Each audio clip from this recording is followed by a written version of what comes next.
What's going on, Comeback Champions? This is Brian Oles, founder and president here at Black Speakers Network, and I am super excited to welcome you to the Comeback Champion Summit. Let's go. This is absolutely your time. I'm so excited that you have decided to make sure that you are in the building to get this information. And how about these speakers?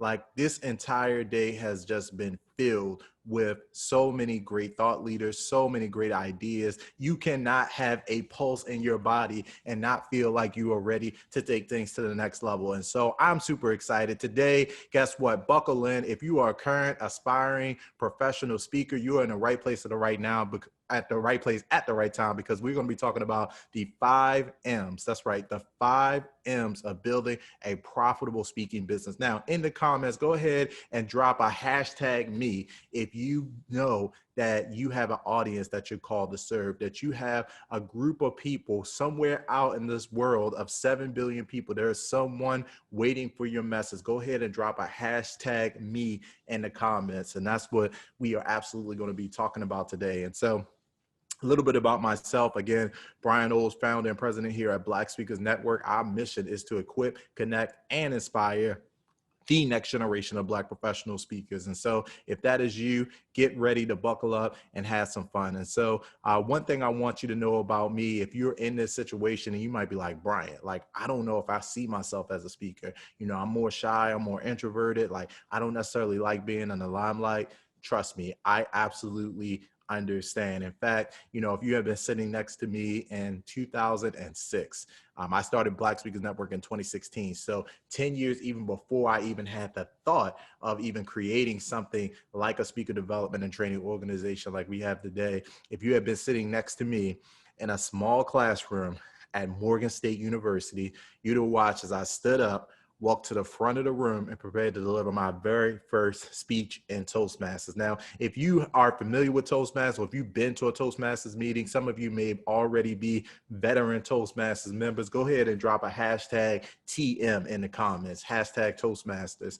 And so for those that aren't familiar, Toastmasters is an organization that focuses on helping you develop your public speaking skills. So this primarily for people who are, you know, you're practicing how to create an effective opening, a body, a conclusion. You're in there practicing vocal varieties, hand gestures, but I wasn't practicing any of this. This was my very first presentation. And actually it was one of the very first meetings. And so I was nervous. I was scared. In fact, if you've been sitting in the first row, you probably would have noticed a couple of things. You definitely would have noticed, Shay, my sweaty palms. You started to see a pool of sweat forming around my feet. You absolutely would have noticed my shaking voice as it started to crack under the weight of my first few words in my presentation. And if somehow, champions, if you missed all of that, you certainly would have noticed I had this nervous habit of pacing back and forth. You know, drop me in the comments if you deliver a presentation. You know, we all have something where we're trying to get rid of that nervous energy. For me, it was pacing. And so I'm going to the left of the room. I'm going to the right of the room. I'm going to the left of the room. I don't know who did it, but someone, champions, someone made the mistake of actually leaving the classroom door open. And at one point, the door was wide open. I almost walked out of the room. I had a Nigerian friend. His name is Deepo Adesina. He was in the back of the room. He's trying to wave me back in and make sure that I come back into the room. And so all this is happening. Mind you, this is a 4-minute speech. This is not a long presentation, but all this stuff is happening. And that was just what was happening on the outside, guys. What was happening, if you had an X-ray, if you're able to see inside what's happening in my body, whole different story, because you all know, you heard the phrase, you know, when you're nervous about anything, doesn't matter if it's a presentation, doesn't matter if it's an interview, doesn't matter if you're asking somebody on a date, we all have that same feeling. And we refer to it here in the US as, you know, butterflies, right? You have the butterflies flying around in your stomach. Champions, here's what I want you to know. In my particular case, I didn't just have like a casual, mild case of the butterflies. These weren't the Discovery Channel, majestic monarch butterflies that you see floating around on TV. No, these were the Hannibal Lecter style butterflies. They were crashing into each other, trying to escape. And so all of this is happening. I eventually somehow made it to my end of my presentation, champions, made it all the way to the end of the presentation. And I immediately noticed three things. Number one, I was still alive. That made me feel good because I was convinced I had my life insurance paid up. I just thought I was going to die on the spot, but didn't happen. I was still alive. Made my way to my seat. I noticed that everyone in the room was clapping. And it made me feel good, Shay. Like everyone in the room gave me a round of applause and some actually stood up. It was a standing ovation. Now, for those of you that dropped the hashtag TM, those of you that have been in Toastmasters, been a part of Toastmasters, you start to figure out pretty quickly. Toastmasters, we pretty much clap for everything. Like if you bring your lunch to the meeting, you're probably going to get a round of applause. That's just what we do. But it made me feel really good at the time, and it gave me the motivation to continue. But the third thing, and this is the most important, champions, as you're planning your comeback experience, as you're thinking about your comeback season, as you're trying to figure out how to take all the tools, the resources, the knowledge, the information that have been dropped in this 5-day virtual summit, this is the most important thing that I realize, and this is the most important thing that you're going to have to think about in your business, regardless of where you are on your speaking journey. I said, if I could deliver one presentation and survive, despite the sweaty palms, the shaking voice, almost walking out of the room, the butterflies flying around. If I could survive one presentation, I could deliver two. And that's what I did. A few weeks later, I gave my second presentation, and eventually 2 turned into 4. 4 turned into 6. 6 turned into 8. I eventually did my first 10 presentations in Toastmasters. I started getting really comfortable standing on stage. I still had some ahs, you likes, you knows, but I got more comfortable being in front of an audience, practicing my opening, practicing my body, practicing my story, my transition, vocal variety, hand gestures, my East Baltimore accent, all the things that I thought were going to hold me back from being a speaker, I was able to eventually overcome. And guess what? Toastmasters wasn't the end. I started speaking outside of Toastmasters. I started hosting my own events. I got promoted in my job. I got my dream job of being a full-time corporate training and development specialist. I was dropping knowledge on people every single day. And all of those experiences eventually led me to this place today with you champions at the Comeback Summit. But here's the deal. Why do I share that story with you? I want you to know there's nothing special about me. Obviously, I was the guy that couldn't lead 2 people in silent prayer back in 2006. So now that I'm even able to present to you today, to do the things that we do in Black Speakers Network, to lead a global organization of 10,000 plus current aspiring professional speakers, how did that happen? Nothing special about me, something very special about the process along the way. And I want you to know, no matter where you are on this journey, if you have a message inside of you, as long as you are committed to organizing yourself, organizing your message, and really creating an experience for your audience, you can actually do that. And Toastmasters is a great place to start. But today, since you've invested the time to make sure that you showed up, because there are some people, they didn't get out of bed. It doesn't even matter, that we have amazing speakers on here, Shay Brown, Dr. Willie Jolly, Dr. Cheryl Wood, Andy Henriquez, all these amazing people. They think that because this is a free summit, no value. Listen, so much value. You showed up, and you're the one that is going to get these nuggets. So in the time I have left, I am going to share 5 M's, the letter M, 5 strategies that you need to think about when it comes to actually going from a public speaker to a professional speaker. Because here's the deal. Everybody raised their hand and says, I want to be a professional speaker. They think they want to be a professional speaker, but most people have no idea how to actually structure the components in order to build a profitable long-term business. So drop a hashtag, drop a hashtag $ in the comments. If you're not just worried about, you don't just want to get, speaking engagements to be, speaking on stage. You don't just want to collect logos for the logo's sake. Like, you actually want to have a message where you can impact people, you can have fun, you can make money, and you can make an impact. If that is you, then you are in the right place at the right time. And so generally, they're going to be people in a couple different categories. You're going to be either aspiring speakers. So those are individuals who are, just trying to figure out exactly what your message is. You want to be a speaker, but not exactly sure where to get started. Some of you may be in the emerging speaker category, meaning you've been speaking for probably a little over a year, probably 2 years. You already, have delivered presentations. Maybe you got paid, maybe you haven't, but you are absolutely on the journey to where you're trying to get to. And some of you are seasoned speakers. You've been speaking for multiple years. You have really solid programs. You know exactly who your target audience is, and you are, out there crushing it. You are just, the fire is burning. You just need to pour more gasoline on it. So regardless of where you land, you will get something out of these 5M's. And so the 5M's for us are what we call getting clarity on your mission, your message, your marketing, how to monetize, and how to manage your speaking business. Okay? Mission, message, marketing, how to monetize, and how to manage the speaking business. Now, each of these 5M's are absolutely critical in terms of building, again, a healthy, if you're just wanting to speak as a hobby, you're not worried about getting paid, you're not really worried about building a long-term sustainable business, you don't have to listen to any of this. But if you're like, hey, I absolutely know that I want to be a speaker, or if you're already a speaker and you're like, hey, this is absolutely something I want to master, then these 5M's are critical, because most people just say, hey, I want to get more speaking opportunities, but have no idea how to get there. And it starts with the first M, which is your mission.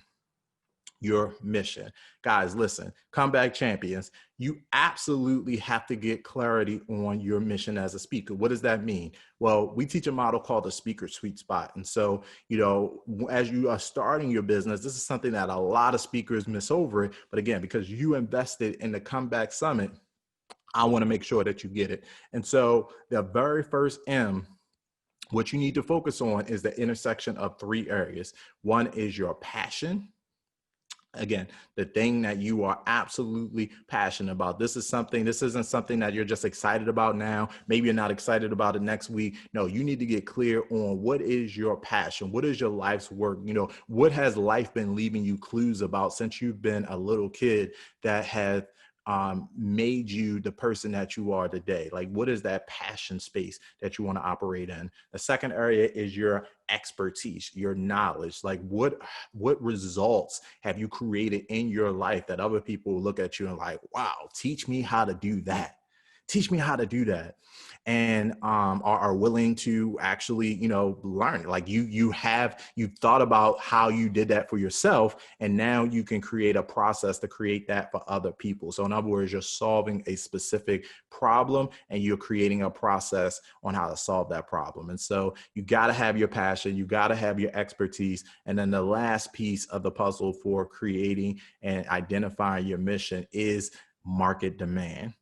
A lot of speakers skip over this market demand, which is, what are people actually looking for in the marketplace? What are people going to exchange money for to solve an actual problem? And so these are the things that are absolutely critical. And you can find out if there's a market for something if, there are already, books created on the subject. There's already, things in the marketplace. My favorite example is fitness. Like, fitness has been around for, like literally hundreds of years. People have been trying to, get in shape, but we all know the secret to getting in shape. You need to move more and eat less. That's pretty much it. Yet billions and billions of dollars are spent every single year trying to get people to get in shape. Why? Because, not every approach is going to work for every single person, and different people like different things. And so you need to think about, what is your unique approach? It's not enough to just be a leadership speaker. It's not enough just to be a youth development speaker. It's not enough just to be like a financial education speaker. You have to have something where you are specifically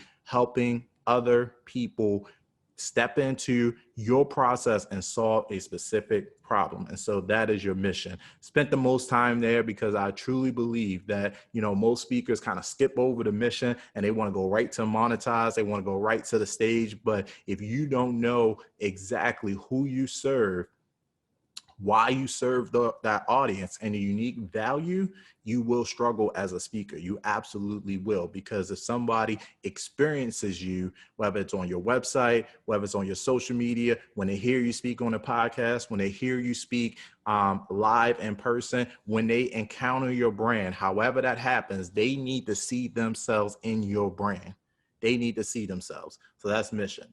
We can roll through the next four because I think they're pretty easy and self-explanatory. The next M is, once you have your mission down, you obviously need to develop your message. You need a signature keynote presentation. You need a signature story. And my man, Andy Henriquez, I know he's already lit up the Comeback Summit stage. And so if you haven't heard the message from Andy Henriquez, if you haven't already checked out the Master Storytelling Academy, I'm going to encourage you to do that. I'm not going to sit here and teach storytelling. It is an entire lesson in and of itself, but you're going to have some type of signature story, something that you're telling over and over and over again. In the beginning of this presentation, I didn't start with, all these different, accolades and things you don't care about. I started with my signature story. If you've been sitting next to me in a small classroom in 2016, you'd have watched that I stood up, walked to the front of the room, and prepared to deliver my very first speech in Toastmasters. That's a hook. That's a story that I tell over and over and over again. So you have to have some type of signature message. The third M is marketing. Lots of speakers drop the ball with their marketing. And so from a marketing perspective, at a minimum, you're going to need a couple things. You're going to need a professional speaker bio, like a short bio and a long bio. You're going to need, and when I say professional, I mean, it's something that you didn't write. You can start it, but you have somebody else editing for your behalf. It should be written to highlight the most compelling things about you as a speaker. You're going to need a professional headshot, not just one headshot. You're going to need multiple professional photos, because the very first thing that a meeting planner, even a podcast, is going to ask you for is a professional headshot. And if you send them a selfie that you took in the car, it ain't going to work out well for you. So make sure you have your professional headshots. Once you have those in place, you want to make sure you have some type of web presence. A professional website is ideal. It doesn't have to be, the best website ever built, but it needs to be functional. People need to know who you are, what you speak about. They need to get access to your resources, and they need to, have a place where they can reach out and contact you if they need to. So it needs to be functional, and it needs to have a way to capture the leads that you're looking for. And so those are the big three things that I would recommend that you have: bio, photo, and website. And if we add a fourth thing, it would be speaker video. Make sure that you have really compelling speaker video so that people can hire you. Here's the deal. Business is business. People are going to do business with people they know, like, and trust. Most of the speakers in Black Speakers Network that we talk to find their speaking opportunities from, you guessed it, other speaking opportunities. And so if that is you, obviously you want to be working with meeting planners, getting your referrals up. But if people haven't seen you speak before, whether it's live or something pre-recorded, it's going to be very difficult to convince them that you're the ideal person for their audience. So that's marketing basics. Fourth is monetize. Monetize, monetize, monetize. I can't tell you how many speakers get stuck at this level because they think that the only way to monetize yourself as a speaker is to charge for your presentation. And obviously that's one way. I think you should have a fee schedule. You should know how much you're charging for your presentation, whether you're doing a keynote, a half-day training, a seminar, a workshop, whatever it is, you should know your number. But don't forget that you need to be developing other products and services that you can sell from the stage, or that you can engage your audience with after your presentation. So we're talking about consulting services, coaching services, one-on-ones, VIP days, courses, membership websites, books, audiobooks, digital downloads, all the different things that you could actually use to continue to serve your audience long after you leave stage. It's not just about getting a check for a keynote. Stop getting stuck in, I'm not speaking unless I get paid. That is broke speaker mentality. Every time that you speak, you should have a way to monetize. And finally, you want to make sure that you are managing your speaking business appropriately. What does that mean? Listen, we are about creating professional speakers. And so if you're going want to be a professional speaker, you have to operate professionally. You should be registering your business with the state. You should be set up as an LLC or, a legal format. You should be filing your taxes. You should have an accounting system. You should be using speaker contracts. Sorry, that's my alarm. You should be using speaker contracts. You should be making sure that you are setting yourself up for success. So again, guys, those are the 5 M's of building a profitable speaking business. I wasn't thinking about this when I first started speaking. My entire goal in 2006, when I first got up in front of that audience, was just to stand up, say words out of my mouth, but sit down. But I know at the Comeback Champion Summit, we have individuals who are absolutely focused on making sure that you're getting the most out of your career and also connecting to the audience that you're called to serve. And so these 5 M's are helpful for you. You can find a comprehensive overview in our book, Speak Up, The Ultimate Guide to Dominate the Speaking Industry. You'll get a free copy. If you come on over to the Black Speakers Network group, we always give a free digital copy to anybody. Just go to blackspeakersnetwork.com and jump in there. But guys, here's what I want you to do. Don't let perfection stand in the way of progress. Get your 5 M's together if you're going to be on this professional speaking journey. Get clarity on your mission. Know who your audience is. Know what problem that you're solving. Know what process you're taking them through. Get your signature message together. Make sure that you have ways to effectively market yourself with your speaker bio, your website, your videos, and make sure that you are representing the value in which you bring to the marketplace. Make sure you have ways to monetize outside of just getting paid as a speaker. And then finally, make sure that you are running your business like a business. Set yourself up for long-term success. Guys, that is my time. I'm absolutely out. Shay Brown, thank you. Keep doing what you're doing. To all the speakers, all the attendees here at the Comeback Summit, I am super excited for you, and I cannot wait to see you on the next stage. Keep speaking up because your audience awaits. We'll see you next time.